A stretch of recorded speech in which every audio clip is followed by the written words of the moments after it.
Monsieur le secrétaire national ONTIC, cher jeune frère Demba Traoré, vous savez que chacun a son doyen, même si le doyen est un guéri, c'est un doyen quand même. Hein? Je salue le doyen Paul Depuis. Je salue également le président Simao, qui est à ma droite, qui vous a été présenté tout à l'heure. Et je salue le fédéral FPI de Korobo, qui est venu spécialement pour participer à cette cérémonie.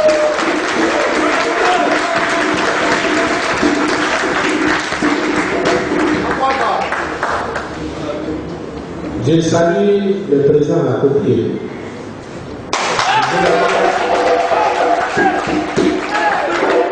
L'État Aubin.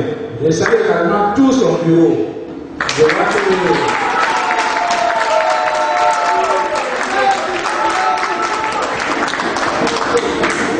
qu'il a beaucoup. Donc il a réussi dans sa mission. Sa mission, il l'a rappelé lui-même. C'est de poursuivre partout où nous sommes le combat que nous avons commencé en Côte d'Ivoire, le combat qui consiste à soutenir le président de l'Europe. Je ne ferai pas un discours. Nous sommes le 11 avril 2015. Aujourd'hui, ça fait 4 ans, jour pour jour, que le président Laurent Gbagbo a été déporté à La Haye. Et lorsque j'ai été sollicité pour parrainer cette cérémonie, je me suis demandé ce que vous dites aujourd'hui. Et après la réflexion, j'ai décidé de faire mien un adage du président Oufo-Boigny. Le président Oufo-Boigny disait que l'histoire est un témoignage. Et j'ai décidé aujourd'hui de témoigner au nom de la vérité. Cette vérité qui a été malheureusement trop tronquée pendant trop longtemps par une certaine presse, pour des raisons qui au fil du temps sont devenues évidentes pour tout le monde. Donc je vais vous parler par devoir de vérité et aussi parce que par la volonté du président Laurent Gbagbo, j'ai suivi ce qui s'est passé de près pour que le 11 avril 2010, malheureusement pour la Côte d'Ivoire et pour l'Afrique, pour que donc ce 11 avril 2010, jour triste, jour de grande honte pour ceux qui ont procédé à sa déportation. Je vais vous donner 3 repères principaux. Lorsqu'on préparait la campagne électorale, lorsqu'on menait la campagne électorale pour l'élection de 2010, 10 sondages ont été effectués avant les élections en Côte d'Ivoire. Vous connaissez les plus grands instituts français de sondage. Ils ont fait 7 sondages. Et les résultats ont été régulièrement publiés par Jeune Afrique. Devant ces résultats, l'ONUCI, pour une certaine raison, a aussi fait un sondage. Le Premier ministre de l'époque a fait un sondage avec un cabinet ivoirien. Et quand les résultats ont été connus, il a considéré que ces résultats n'étaient pas fiables. Il a commandité un audit avec un autre cabinet canadien. Et un autre candidat a fait également un sondage. Donc 10 sondages avant les élections. Tous les 10 sondages, quel qu'ait été le commanditaire du sondage, ont révélé que au premier tour de l'élection présidentielle, le président Gbagbo Laurent viendrait largement en tête du suffrage que les citoyens vont exprimer. Tous les 10 sondages ont révélé qu'au deuxième tour de l'élection présidentielle, quel que soit celui qui viendrait en second, le président Laurent Gbagbo allait gagner le deuxième tour de l'élection présidentielle 2010 en Côte d'Ivoire. Ces sondages sont publics, sont encore disponibles sur certains sites. Et évidemment, cette information étant connue, vous pouvez imaginer aisément que certains ont commencé à se dire c'est pas par cette voie qu'on va aller aux élections. Et on commence à envisager d'autres mesures pour arriver au pouvoir. Ça, c'est le premier repère que je vais donner avant les élections. Les élections, vous les avez suivies. Au premier tour, Laurent Gbagbo est venu en tête effectivement avec les 38% des voix et le second était loin derrière lui. Au deuxième tour de l'élection présidentielle, peut-être que le fédéral de Colombo pourra vous dire quelques mots, mais vous avez suivi par mal de presse que cette période a été une période où il y a eu beaucoup de blessés. Où 500 représentants du candidat Laurent Gbagbo ont été chassés des bureaux de vote où ils avaient un mandat légal pour représenter le candidat. Des femmes ont été violées, des biens privés ont été saccagés, des gens y ont perdu la vie. Il y avait pour ce scrutin 5 groupes d'observateurs qui étaient venus de par le monde. L'Union africaine avait un groupe d'observateurs qui était dirigé par le Premier ministre Kofi Bo, l'ancien Premier ministre du Togo. L'Union européenne et beaucoup de structures africaines avaient ouvert l'élection en Côte d'Ivoire. Tous, à la fin de l'élection présidentielle, ont fait leur rapport. Tous ont dit qu'au deuxième tour de l'élection présidentielle, dans le nord de la Côte d'Ivoire, les élections n'étaient pas crédibles. Une élection, par définition, doit être libre pour qu'elle soit crédible. Je dis souvent que peut-être que beaucoup de nos parents ne savent pas le sens de mettre un bulletin dans une urne. Tous les groupes qui ont supervisé les élections en Côte d'Ivoire et qui avaient encore des observateurs sur l'ensemble du territoire, tous ces groupes ont dit que dans le nord de la Côte d'Ivoire, les élections n'étaient pas crédibles. Moi, j'étais dans le nord. J'ai vécu les événements. Le président Gbagbo nous avait dit ne cédez pas à la provocation. Donc on n'a pas réagi à toutes les violences dont nous avons été l'objet et que je viens de rappeler. Mais on n'a pas croisé les bras. Nous avons immédiatement mis en place un système pour collecter sur l'ensemble du territoire national tous les cas d'irrégularité aux élections. Lorsqu'on a eu le rapport, je l'ai présenté au président Laurent Gbagbo. Il m'a dit qu'il faut aller immédiatement présenter ce rapport à M. Choi, qui représentait les Nations Unies en Côte d'Ivoire et qui avait un devoir de certification des élections. Pour qu'il sache ce qui s'est passé réellement sur le terrain ce jour. Pour qu'en certifiant les élections, il soit une personne informée et qu'il donne une certification donc objective, conforme à ce qui s'est passé sur le terrain. J'ai conduit cette délégation, j'ai fait cette mission. M. Shaw nous a reçus vers 23 heures à son bureau à Séboko. On lui a présenté le rapport, on lui a donné tous les éléments de preuve. Pour la petite histoire, en sortant, j'ai fait une interview sur l'UNICEF. Évidemment, l'interview n'a jamais été publiée. C'est ce même rapport qui concernait 7 départements du Nord, qui portait sur à peu près 800 000 voix, que le président Laurent Gbagbo a utilisé pour faire réclamation auprès du Conseil constitutionnel, comme le prévoit la Constitution.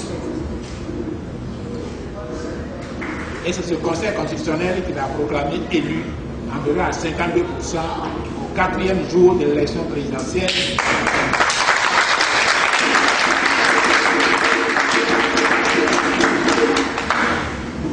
Alors comment peut-on, devant une telle histoire, raconter sur les chaînes de radio, de télévision, dans les journaux, que le président Laurent Gbagbo a perdu les élections? Il a refusé de reconnaître cela. C'est pour ça que la crise et la guerre sont survenues en Côte d'Ivoire avec le si grand nombre de personnes qui ont perdu leur vie. Ce n'est pas conforme à l'histoire de l'élection présidentielle de 2010 en Côte d'Ivoire. Et ça, vous devez le savoir. Nous sommes en train d'écrire l'histoire de cette élection. Et évitons que cette histoire ne soit écrite par d'autres que les acteurs eux-mêmes. Parce que ce faisant, ils vont écrire l'histoire comme ils voudraient qu'elle soit. Et l'histoire, c'est qu'elle est dure, elle est l'histoire. Et moi, mon devoir, c'est de vous dire ce qui s'est passé réellement. Vous connaissez la suite. Je n'insiste même pas sur ce que le président de la CEI a fait.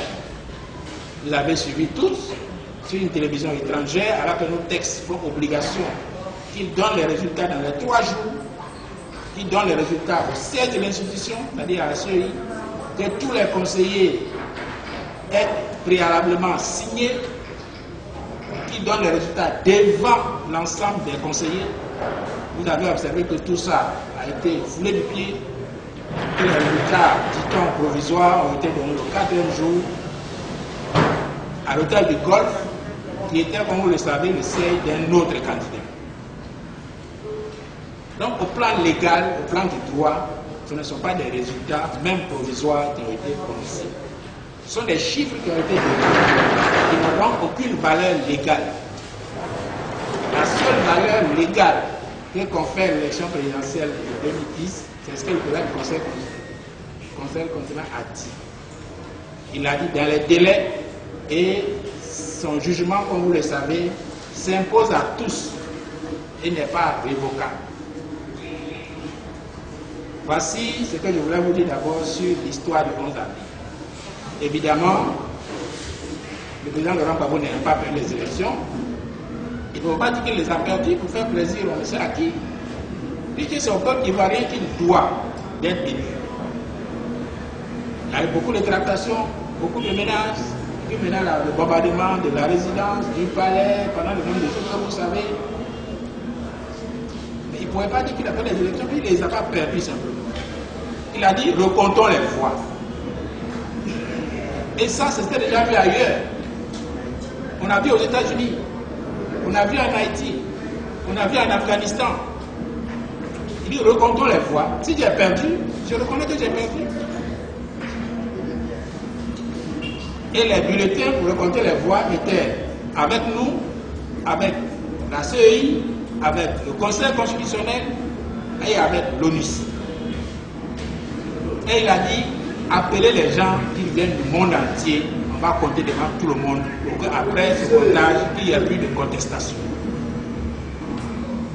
Comment peut-on dire d'une telle personne après que c'est lui qui a fait la guerre à Côte d'Ivoire? Que pouvait-on dire, que pouvait-on faire de plus et de mieux pour éviter qu'il y ait la guerre à Côte d'Ivoire? Si on avait recompté, est-ce qu'on serait là aujourd'hui? Est-ce qu'on serait en exil aujourd'hui? Est-ce que les gens seraient à la CPI aujourd'hui? Est-ce qu'on aurait plus de 3000 morts dans nos familles en Côte d'Ivoire?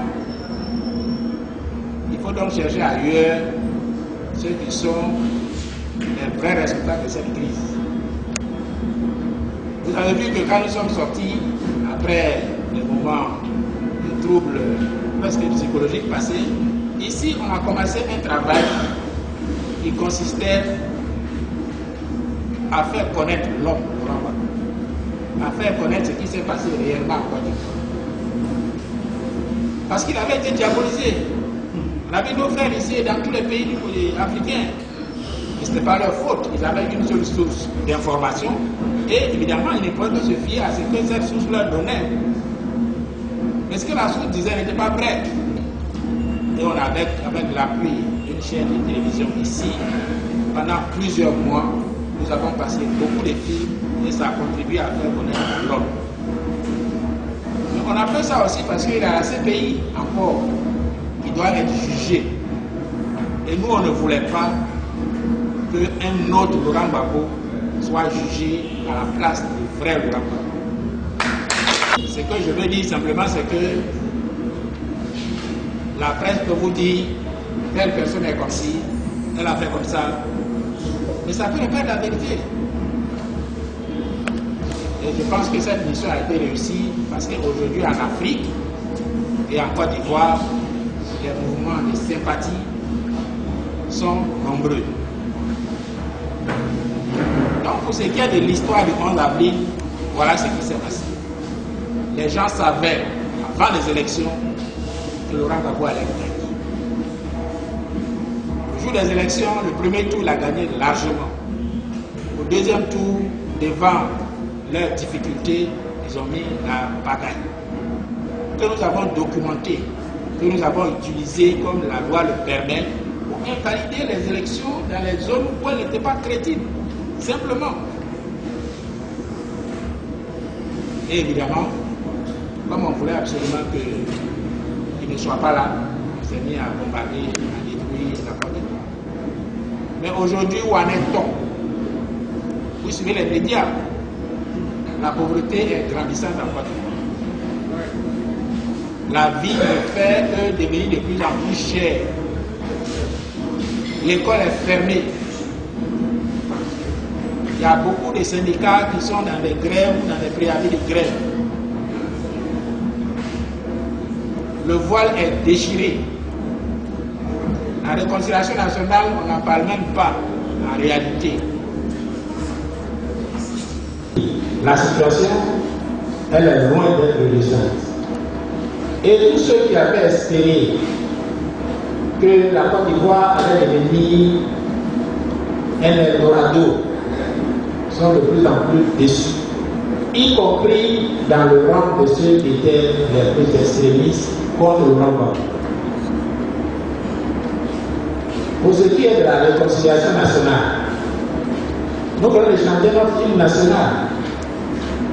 Nous sommes un pays d'hospitalité et nous devons le rester. L'hospitalité suppose que vous-même vous êtes là et vous accueillez d'autres frères qui viennent vous voir. Aujourd'hui, la Côte d'Ivoire a plus de 300 000 Ivoiriens qui sont en exil. Le Bénin est le seul pays où il n'y a pas de camp pour les réfugiés. Et je voudrais saisir cette opportunité pour remercier les autorités du Bénin et le peuple béninois qui depuis 4 ans nous ont ouvert les bras. Aucun Ivoirien en exil dans ce pays n'a eu une difficulté quelconque avec aucune autorité de ce pays. Nous-mêmes, nous nous sommes disciplinés. Nous nous sommes disciplinés et nous sommes conformes à ce qui est notre droit et nous respectons ce qui est notre devoir, c'est-à-dire le respect de la législation du pays qui avait voulu nous accueillir. Donc, chères autorités du Bénin, chers amis béninois, au nom de la communauté des Ivoiriens en exil au Bénin, il y a plus de 1000 étudiants ivoiriens qui sont dans les universités au Bénin. 1000 étudiants ivoiriens qui ont dû quitter l'Université de Côte d'Ivoire pour venir s'inscrire dans l'université au Bénin et particulièrement à Bénin-Palamé. Je remercie donc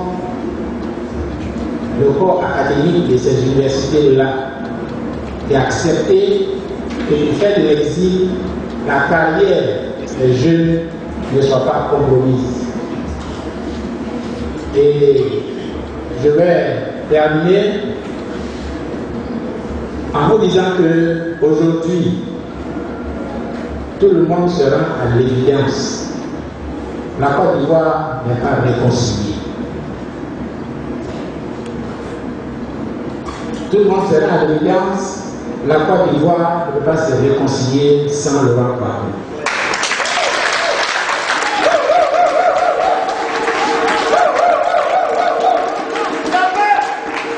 La réconciliation se fait entre deux partis qui sont au conflit. C'est ça qui est la vérité. Et chaque parti a un leader. Mais comment peut-on laisser le leader d'une des deux parties en prison et dire qu'on veut réellement de réconciliation?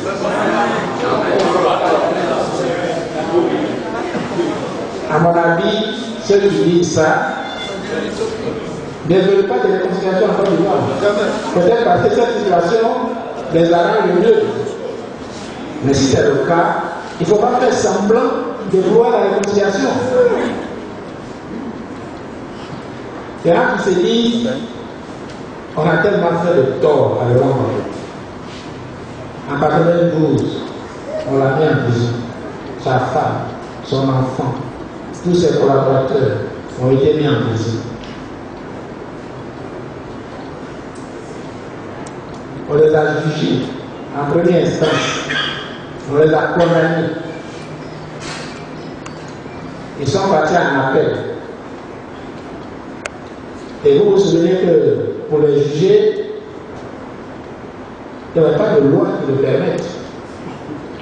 Donc, pendant qu'il était en prison, l'Assemblée nationale a voté une loi, puis a fait la loi anti-casse. Ou quand on fait une manifestation et qu'elle dégénère, ceux qui étaient à la manifestation et ceux qui l'ont organisée sont responsables au même titre. Le président Feu n'était pas en Côte d'Ivoire en ce moment-là. Il est revenu en Côte d'Ivoire au moment où le procès était en appel. C'est lui qui a arrêté tout ça. Il dit, libérez-moi ces gens-là. Comment peut-on être dans un pays où on ne peut pas avoir une opinion différente et l'exprimer sans être mis en prison?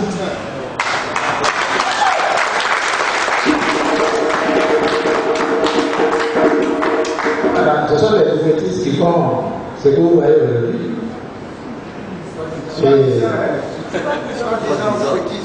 Voilà, je sais que le président Foué sera de là où il est. Prié pour la Côte d'Ivoire, qu'il a tant aidé, qu'il a tant servi, afin que son Dieu ne continue pas d'aller comme les choses vont. Et le président Laurent Gbagbo, ceux qui l'ont fatigué en 92, quand il est venu au pouvoir, en 2005, il a voté une loi. Une loi qui permet aux anciens présidents, aux anciens ministres, aux anciens présidents d'institutions, même s'ils ne sont plus en fonction, la loi permet que l'État leur donne des ressources pour vivre dignement. Et ceux qui l'ont mis en prison à l'époque, c'est eux qui étaient les bénéficiaires de cette loi. Il y en a parmi eux qui étaient mieux payés même que le président de la République en fonction. Donc cela craignent. Les gens, après tout ça, envoyés à la haine, ils craignent ce qui va se passer si le revenait. Mais je les appelle à se souvenir eux-mêmes de leur propre histoire politique. Ils ont fait tout ce qu'ils ont dit en 92. En 2000, il est venu au pouvoir. Il a fait leur pour leur donner l'argent. Il n'a mis personne en prison. Il n'a arrêté personne. Il n'a spolié personne de ses droits. Parce qu'il n'est pas rancunier. Donc il faut qu'il soit serein. Il faut qu'il sache que l'homme n'a pas changé.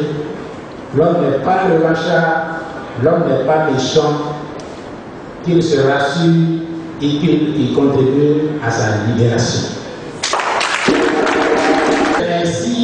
Ainsi seulement que la Côte d'Ivoire va se réconcilier avec elle-même, que le voile qui est déchiré va se ressouder, que le tissu social qui est délabré va se reconstituer et la Côte d'Ivoire redeviendra la terre d'hospitalité et de fraternité qu'elle n'aurait jamais dû cesser d'être. Voici, chers amis, chers frères en exil au Bénin depuis de si nombreuses années. Voici ce que j'aimerais vous dire par devoir, ce que j'aimerais vous dire par souci de vérité, ce que j'aimerais vous dire sur l'histoire réelle de cette élection, l'histoire réelle de l'avènement du 11 avril et en appeler à ce que nous tous, fils et filles de Côte d'Ivoire, nous soyons réconciliés, et cela à travers la libération du président Laurent Gbagbo. J'espère que je n'ai pas été trop long. Non. J'espère que je n'ai pas été trop ennuyeux. En tout cas, je vous remercie de votre attention. Que Dieu nous bénisse.